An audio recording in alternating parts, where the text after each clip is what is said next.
வணக்கம் friends, welcome to my channel. Thumbnail பார்த்துருப்பீங்க. உங்கள் எல்லாத்தோடைய ஆதரவுனாலையும் சப்போர்ட்னாலையும் யூடியூப்லேருந்து முதல் பேமெண்ட் எனக்கு கிரெடிட் ஆகிடுச்சு. ரொம்ப ரொம்ப தேங்க்ஸ். ஃபஸ்ட்டு நான் வந்து ஜம்மு கோவிலுக்கு போயிட்டு வந்தேன். ஜம்மு வைஷ்ணவி தேவி கோவிலுக்கு போயிட்டு வந்த வீடியோ தான் அப்லோட் பண்ணேன். இந்த மாதிரி ட்ராவல் வீடியோஸ் ஒரு 4-5 அப்லோட் பண்ணப்போ விசேஷமாக சப்ஸ்கிரைபரும் போடல, வியூஸும் போகலை. சரி, அப்போ குக்கிங் வீடியோனா நிறைய வியூஸ் வரும் போலுக்கு, அதுதான் வந்து ட்ரெண்டிங்கில் இருக்குது போலுக்கு அப்படின்னு சொல்லிட்டு குக்கிங் வீடியோ போட ஆரம்பித்தேன். ஒரு 7-8 வீடியோ போட்ட பிறகு குக்கிங் சேனல் மற்றவங்க சேனல்லாம் போய் பார்த்தப்போ பெரிய பெரிய ஜாம்பவான்கள், பெரிய செஃப்பு, பெரிய சமையல் பண்ணக்கூடிய இதே லைனில் ரொம்ப பெரிய லெவல்லாம் அந்த வீடியோ இருந்துச்சு. சரி, அந்தளவு நம்மளுக்கு தெரியாதுல்ல அப்படிங்கிறதுனால குக்கிங் வீடியோ வந்து அதோடு நிப்பாட்டிட்டேன். நம்ம அவங்களோட லெவலில் போட்டி போடுற அளவு நம்மளுக்கு அவ்வளோவா குக்கிங் பற்றி தெரியாது அப்படிங்கிறதுனால அடுத்து வந்து விளாக்ஸ் போட ஆரம்பித்தேன். டெய்லி ஒரு விளாகு அப்படி ஒரு 2 தான் போட்டிருப்பேன். விளாக் வந்து உண்மையிலே எடுக்க வந்து எனக்கு கொஞ்சம் கஷ்டமாக தான் இருந்துச்சு. ஏன்னா விளாகில் வந்து நாங்கள் டெய்லி 4 o'clock எந்திக்கிறோம், டெய்லி நாங்கள் இப்படிலாம் இருக்கிறோம், இப்படி அந்த மாதிரி வந்து நம்மளுடைய சுயம் வந்து சொல்லணும். எல்லாமே வந்து வேறு விளாகில் வந்து வீட்டில் உள்ள மொத்த இதுவுமே காமிக்கிறாங்க. வீட்டில் உள்ள டெய்லி ஒரு டேல என்னெல்லாம் நடக்குது அப்படிங்கிறது வந்து நம்ம கவர் பண்ணோம். அதுக்கு நிறையவே வந்து நம்ம மெனக்கெடணும். வீடை வந்து ஆல்வேஸ் க்ளீனாக வச்சுருக்கணும். வந்து அந்த கேமராவுடைய ஆங்கிள் பார்த்து வைக்க வேண்டியிருக்கு. நம்ம நடக்கிறது, நம்ம போகிறது வர்றது எல்லாமே வந்து கரெக்ட் இதில் பார்க்க வேண்டியிருக்கு.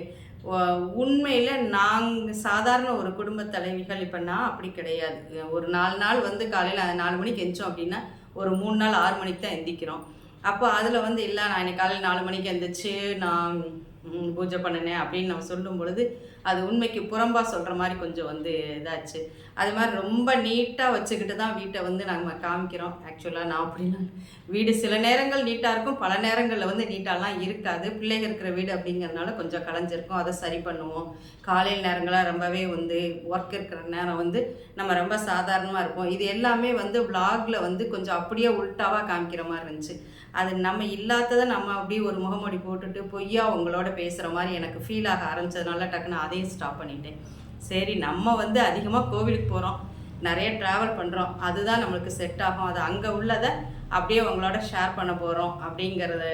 அங்கே உள்ளது நம்ம எதுவுமே கூட்டி குறைச்சி சொல்ல போகிறல. நம்மளுக்கு என்ன கஷ்டம் வந்துச்சோ அதை சொல்ல போகிறோம், என்ன நல்லது இருந்துச்சோ அதை சொல்ல போகிறோம் அப்படிங்கிற தாட்டில் இந்த ட்ராவல் விளாக் தான் என்னுடைய தளம் அப்படின்னு ஒரு முடிவுக்கு வந்துச்சு. பட் யூடியூப்பை பொறுத்தவரை இப்படி கேட்டகரி மாற்றி மாற்றி போடக்கூடாதான். இப்படி ஒவ்வொரு வீடியோவும் ஒவ்வொரு கேட்டகரியில் வரும். அந்த மாதிரி போடுறதுனால எனக்கு ரொம்பவே க்ரோத் ஆகலை. 2வது, நான் வந்து ஃப்ரண்ட்டில் வந்து இப்படி உட்காந்து உங்களோட நான் ஃபேஸ் காமிச்சு பேசுறது இந்த லாஸ்ட் 3 months நேபாள் வீடியோவுக்கு பிறகு தான். உண்மையான க்ரோத் வந்து அதுக்கு பிறகு தான் வர ஆரம்பிச்சிது. அதுக்கு முன்னாடியெல்லாம் வந்து ஒரு உயிரோட்டம் இல்லாத வீடியோஸ் மாதிரி தான் இப்போ நான் ரியலைஸ் பண்ணினேன். சும்மா அங்கே இடத்த போய் பார்த்துட்டு அப்படியே எக்ஸ்பிளைன் பண்ணுறது வந்து அந்த வீடியோஸ்க்கு அந்த உங்களுக்கும் எனக்கும் நம்ம பார்வையாளர்களுக்கும் நம்மளுக்கும் வந்து எந்த ஒரு தொடர்பும் இல்லாமல் உயிரோட்டமே இல்லாமல் இருந்த மாதிரி இருந்துச்சு. உண்மையில் அப்போ ரொம்ப ஒன்றும் க்ரோத் இல்லை. நேபாள் போயிட்டு வந்த பிறகு, அயோத்திலாம் போயிட்டு வந்த பிறகு நல்ல ஒரு க்ரோத் கிடச்சிது. அப்புறம் நான் அயோத்தி வீடியோ போட்டேன். அயோத்தி வீடியோவில் நான் கோவிலை பற்றிலாம் ஒன்றும் போடல. நான் போகும்பொழுது எனக்கு ஏற்பட்ட தனிப்பட்ட முறையில் ஏற்பட்ட கஷ்டங்களை சொல்லி போட்டிருந்தேன். அப்புறம் காமனாக நார்த் இந்தியாவில் எப்படி இருக்கும் அப்படின்னு போட்டப்போ அது நிறைய பேருக்கு வந்து அந்த திருத்தலம் வந்து எமோஷ்னல் ஒரு பாண்டிங்கில் இருந்திருக்குது. அது என்னால் நான் போடுறதுக்கு முன்னாடி நான் ரியலைஸ் பண்ணாமல் விட்டுட்டேன். போட்ட பிறகு ஏகப்பட்ட கமெண்ட்ஸ் 100, 200, 1000, 2000 தாண்டி போய்கிட்டு இருந்துச்சு கமெண்ட்ஸ். எல்லாருமே வந்து எமோஷ்னலாக வந்து எல்லோரும் ஜென்ஸ் லேடிஸ் எல்லாம் வந்து பாசிட்டிவ் கமெண்ட் கொடுத்துருந்தாங்க. நான் கமெண்ட்ஸ் எல்லாத்தையும் நான் ஹோல்டில் போட்டு வச்சுருந்தேன். ஒரு 400 கமெண்ட்ஸ் மட்டும்தான் வெளியில் விட்டேன். சரி, மற்றவங்களோட உணர்ச்சிகளோடு நம்ம வந்து மோதக்கூடாது அப்படிங்கிறதுனால டக்குன்னு நல்லா போய்கிட்டு இருந்த அந்த அயோத்தி வீடியோவை ப்ரைவேட்டில் போட்டேன். அது எனக்கு நல்லா தெரியும். இந்த மாதிரி வீடியோ நல்லா போயிட்டுருக்கிற வீடியோ ப்ரைவேட்டில் போனால் என்னுடைய சேனலுடைய வளர்ச்சி வந்து பாதாளத்துக்கு போயிடும். திருப்பி கொண்டு வர கொஞ்சம் கஷ்டம்னு தெரியும், வேறு வழி கிடையாது. ஏன்னா உங்களால் தான் நாங்கள் வளர்கிறோம். உங்கள் உணர்ச்சிகளோடு நான் வந்து மோதக்கூடாது. அது வந்து நான் அந்த கோவிலையும் அந்த தனிப்பட்ட சிலரை நான் வந்து குறை சொல்கிற மாதிரி எப்போ ஃபீல் பண்ண ஆரம்பிச்சிங்களோ அப்போ என்னுடைய வெளிப்பாட்டில் ஏதோ தப்பு இருக்குது போலுக்கு. சரின்னு சொல்லிட்டு அதை எடுத்து விட்டேன். அதனால் இப்போ கொஞ்சம் வியூஸ் குறைஞ்சிருக்கு. இருந்தாலுமே அந்த நேபாள் வீடியோ அது பிறகு ஒரு வீடியோ நல்லா ஓடிச்சு. இப்போ வந்து எனக்கு யூடியூப்லேருந்து கிரெடிட் பண்ணிட்டாங்க.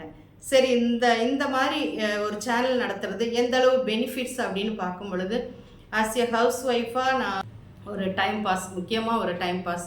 நம்ம மென்டலாக ரொம்ப சுறுசுறுப்பாக இருக்கிறோம். ரெண்டாவது, நம்ம இப்படி ஒரு வீடியோ எடுத்து ஒரு பேசி நம்மளுடைய பாடி லாங்குவேஜ், நம்மளுடைய ஸ்டைல், நம்மளுக்கு என்ன தெரியும் அப்படிங்கிறது நம்மளுக்கே இப்போ தான் தெரியுது. இது நம்மளே புரிஞ்சிக்கக்கூடிய ஒரு மிக நல்ல ஒரு தளமாக நான் பார்க்குறேன். மென்டலி வந்து பிள்ளைகள்லாம் ஓரளவு பெருசாகி அவங்க காலேஜெல்லாம் போயிட்டு லேடிஸ் வந்து நிறைய ஃப்ரீ டைம் கிடைக்கும். அந்த ஃப்ரீ டைம் நம்ம தேவையில்லாத சிந்தனைகளை வந்து உள்ள நம்ம வந்து போட்டுட்டு நம்மளே குழப்பிக்கிட்டு இருப்போம். அதுக்கெல்லாம் இதுக்கு டைமே கிடையாது. நம்ம வந்து அடுத்து என்ன வீடியோ போடுறது, அடுத்து என்ன படிக்கிறது, அடுத்து எங்கே போகிறது, அந்த மாதிரி ஒரு சிந்தனைகள் இருக்கிறதுனால யாரை பற்றி நம்ம சிந்திக்கவோ, மற்ற நம்மளுடைய பாஸ்ட்டை பற்றி முதல்ல நம்ம மெயினாக பண்ணக்கூடிய தப்பே நம்ம கடந்த காலத்தில் பற்றி சிந்தித்து நம்மளே உருக்கிக்குவோம். அதுக்கெல்லாம் வந்து டைமே இல்லை. அது மிக நல்ல விஷயமா இந்த சேனல் ஆரம்பித்ததுலேருந்து நான் பார்க்குறேன். ஓரளவு நல்ல வியூஸ் போச்சுன்னா யூடியூப் வந்து நம்மளுக்கு பே பண்ணுது. அதுக்கு நடுவில் வரக்கூடிய ஆடு வருது இல்லையா, அந்த ஆடில் இருந்து யூடியூப் கிடைக்கிற அமௌண்ட்டில் ஒரு 70% அந்த கண்டென்ட் கிரியேட்டர்ஸ்க்கு கொடுக்குறாங்க. அதனால் நல்லா ஓடிச்சு அப்படின்னா, ஓரளவு சேனல் க்ரோத் ஆச்சு அப்படின்னா ஒரு மரியாதைக்குரிய ஒரு சம்பளம் நம்மளுக்கு கிடைக்க தான் செய்யுது. அதனால் இது எல்லாமே நல்ல விஷயங்கள். நம்ம வெளியில் போனாலும் இப்போ ட்ராவல் சேனல் அப்படிங்கிறதுனால வெளியில் போகும்பொழுது நல்லாவே மதிப்பாங்க. ஆனால் ட்ராவல் சேனல் வந்து எடுக்க கொஞ்சம் கஷ்டமாக இருக்கும். இப்போ நம்ம வெளியில் போகும்போது இந்த இன்ஸ்ட்ருமெண்ட், இந்த கிளிம்பல் வச்சு நம்ம எடுப்போம். அப்படிங்கும்பொழுது இது கொஞ்சம் வெயிட்டாக தான் இருக்கும். பெரிய ஒரு கோவிலோ இல்லை மேலே படிகள் ஏறி ரொம்ப நேரம் வச்சுட்டு இப்படி நம்ம எடுக்கும் பொழுது கொஞ்சம் இந்த ஷோல்டர்லாம் கொஞ்சம் வலிக்க தான் செய்யும். சிலர்லாம் கேட்கவே செஞ்சுருக்குறாங்க. இது கொஞ்சம் ஒரு கனமான பொருள். அப்புறம் கொஞ்சம் வெக்கமாகவும் இருக்கும். நம்ம இதை வச்சு எடுக்கன்னா எல்லாருக்குமே யூடியூபர்னு தெரியும். அதனால் இதை பார்த்தோன்னே கொஞ்சம் நம்மளை இன்னும் செலிப்ரிட்டி மாதிரி பார்ப்பாங்க. அதனால் கொஞ்சம் ஒரு வெக்கமாகவும் இருக்கும். இருந்தாலும் வேறு வழி இல்லை, நம்ம சேனல் நடத்துகிறோம், இதை நம்ம வந்து கவர் பண்ணி தான் ஆகணும். அதனால் இந்த இதை தூக்கிக்கிட்டே போய் நம்ம எடுக்க வேண்டியிருக்கு. இது வந்து கொஞ்சம் ஒரு அன்ஈஸியாக ஃபீல் பண்ணுவேன். சில சமயங்களில் கை வலிக்கவும் செய்யும். நம்மளை எல்லோரும் அப்படி நின்று பார்க்குறாங்களே அப்படின்னு இருக்கும். பட்டு ரொம்ப மரியாதையாக இருக்கும். நிறைய விஷயங்கள் நம்மளுக்கு சொல்லுவாங்க. நெகட்டிவ் அப்படின்னு பார்த்தா டென்ஷன் ஆகும். ரொம்ப கஷ்டப்பட்டு நம்ம ஒரு வீடியோ போடுவோம். நம்மளுக்கு எடிட்டிங், மியூசிக்லாம் அந்தளவு தெரியாது. நடுத்தர இதை கடந்தவங்களுக்கு வந்து கொஞ்சமே கஷ்டம்தான் வீடியோ க்ரியேட் பண்ணி நம்ம வந்து ரிலீஸ் பண்ணுறது. அப்படி கஷ்டப்பட்டு ரிலீஸ் பண்ணி ஆஹா இந்த வீடியோ நல்லா போகும் அப்படின்னு நினைப்போம். நம்மளுக்கு வியூஸே போகாது. ஆனால் வியூஸ் போகாததுக்கு அது தப்பு நம்ம மேலே தான் இருக்கும். நம்ம சரியாக ப்ரெசென்ட் பண்ணியிருக்க மாட்டோம், பேசுனதே பேசியிருப்போம், அந்த வீடியோ ஆடும், அந்த மாதிரி நிறைய வந்து அதில் அதுக்கு பிறகு நம்ம ரியலைஸ் பண்ணுவோம். பட் அது ரிலீஸ் பண்ணும்போது அது நம்மளுக்கு தெரியாது. அப்போது அந்த மாதிரி டயத்தில் வந்து கொஞ்சம் டென்ஷனாக இருக்கும். ஆனாலுமே ஏதோ 1, 2 சப்ஸ்கிரைபர், 2, 3 சப்ஸ்கிரைபர் நம்மளுக்கு வந்து ஊக்கம் தர்ற மாதிரி கமெண்ட்ஸ் கொடுப்பாங்க. நிச்சயமாக அவங்களுக்கெல்லாம் வந்து நான் அவங்களுக்காக அந்த 2 பேர் நம்மளுக்கு நல்லா இருக்குன்னு சொல்கிறாங்கல்ல, அந்த 2 பேருக்காக நம்ம அடுத்த வீடியோ க்ரியேட் பண்ணுவோம். அந்த 2 20 ஆகும், 20 200 ஆகும் அப்படிங்கிற ஒரு நம்பிக்கை வந்து கொடுக்கும். அந்த 2 கமெண்ட்ஸ் வந்து கொடுக்கும், கட்டாயமாக கொடுக்கும். அதுக்காகவே நம்ம அடுத்த வீடியோ வந்து க்ரியேட் பண்ணுவோம். சரி நம்ம நல்லா தான் இருக்குது, ஏதோ 2 பேருக்கு பிடிச்சிருக்குல்ல அப்படிங்கிற மாதிரி தாட் வந்து நம்ம பண்ண ஆரம்பிப்போம். அப்படி இப்படி க்ரோத் பண்ணது தான். இப்போ 1.5 வருஷம் ஆயிடுச்சு நான் ஆரம்பித்து. பட் இப்போ வந்து எனக்கு வந்து $147 வந்து கிரெடிட் பண்ணாங்க. $83 சில்லறன்னு நினைக்கிறேன். இப்போது இந்த படிகள் வர்றதுக்கு முதல்ல நம்ம ஃபோன் வெரிஃபிகேஷன், அப்புறம் வீட்டு அட்ரஸ் வெரிஃபிகேஷன், அப்புறம் நம்மளுடைய டேக்ஸ் ஃபார்ம் இன்ஃபர்மேஷன், அந்த மாதிரி எல்லாமே நம்ம கொடுக்கணும்.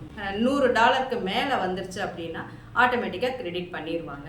இதுதான் யூடியூப் ரூல்ஸு. எனக்கு கமெண்ட் பண்ணி எனக்கு சப்ஸ்கிரைப் பண்ண ஒவ்வொருத்தருக்கும் என்னுடைய மனமார்ந்த நன்றிகள்.